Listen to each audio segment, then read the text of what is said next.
The Lord be with you. And with your spirit. A reading from the Holy Gospel according to Matthew.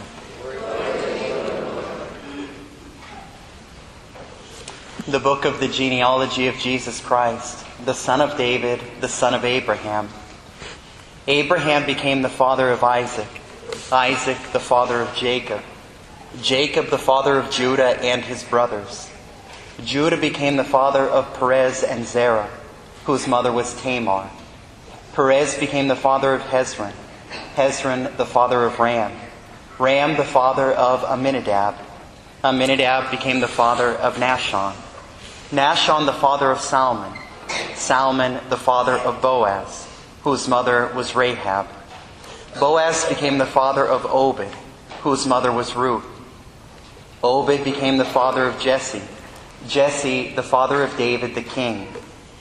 David became the father of Solomon, whose mother had been the wife of Uriah.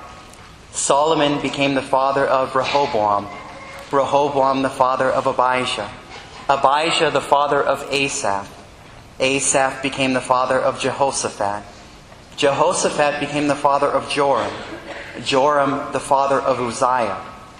Uzziah became the father of Jotham, Jotham the father of Ahaz. Ahaz the father of Hezekiah. Hezekiah became the father of Manasseh. Manasseh the father of Amos. Amos the father of Josiah. Josiah became the father of Jeconiah and his brothers at the time of the Babylonian exile. After the Babylonian exile, Jeconiah became the father of Shealtiel. Shealtiel the father of Zerubbabel. Zerubbabel became the father of Abiud. Abiud became the father of Eliakim. Eliakim became the father of Azor. Azor the father of Zadok. Zadok became the father of Achim. Achim the father of Eliud. Eliud the father of Eleazar. Eleazar the father of Mathan. Mathan the father of Jacob. Jacob the father of Joseph, the husband of Mary. Of her was born Jesus, who is called the Christ. Thus the total number of generations from Abraham to David is 14 generations. From David to the Babylonian exile, 14 generations. From the Babylonian exile to the Christ, 14 generations. The Gospel of the Lord.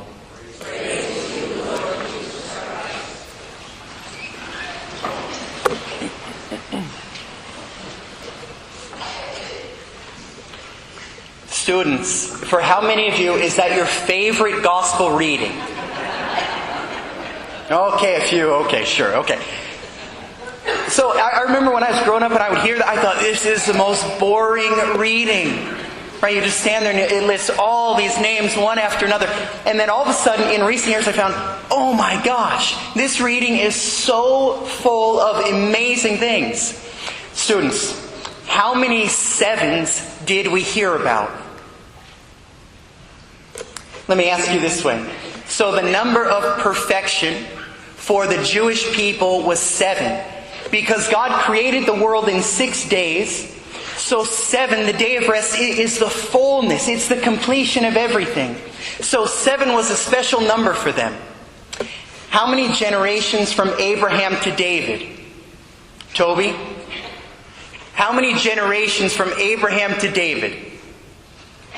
Michael? Oh, Maria Sophia.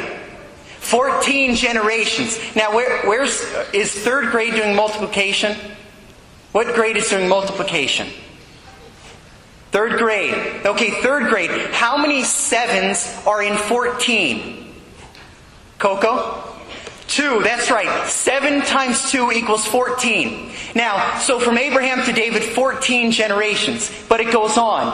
And it says from David to the Babylonian exile, 14 generations. And then a 3rd one.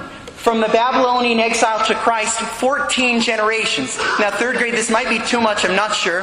What is 14 times 3? Oh, hold on. I am struggling to remember your name. CJ. 42, CJ, that's right, 42. 14 times 3 is 42. Now, how many 7s go into 42? Gabriel. 6. Okay, so students, you can't miss this, right? So there are 6 7s in this reading. Now, so therefore, what is Jesus? There have been 6 7s leading up to him. So he is the beginning of the 7th 7. So if the number 7 is the number of perfection, Matthew is saying to us, Jesus is the perfection of all perfections. So something amazing is happening here. God is sending into the world the one who will redeem humanity, who will make humanity whole again. And there's something else we can't miss. So we heard, so-and-so became the father of so-and-so, the father of so-and-so, the father of so. When did that stop?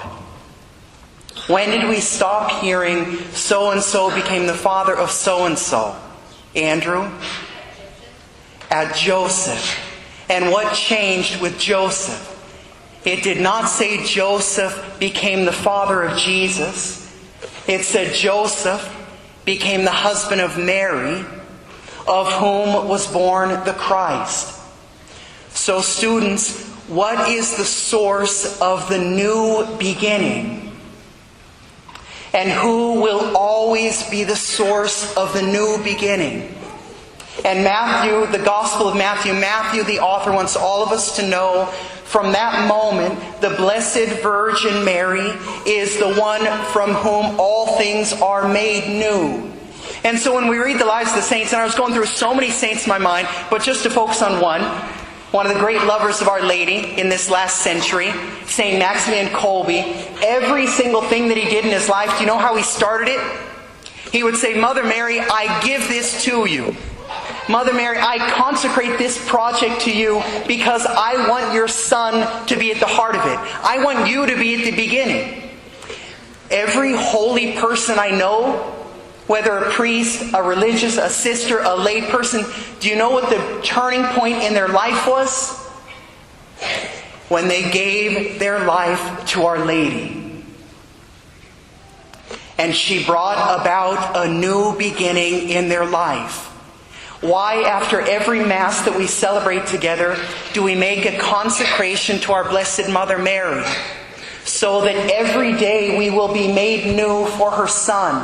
That her Son will be at the heart of everything we do. On this last Mass that we have together before Christmas, we entrust ourselves to our Blessed Mother Mary again, that this Christmas might be a new Christmas for us. That we might draw closer to her Son than ever before. And may we entrust to Mary everything that we do.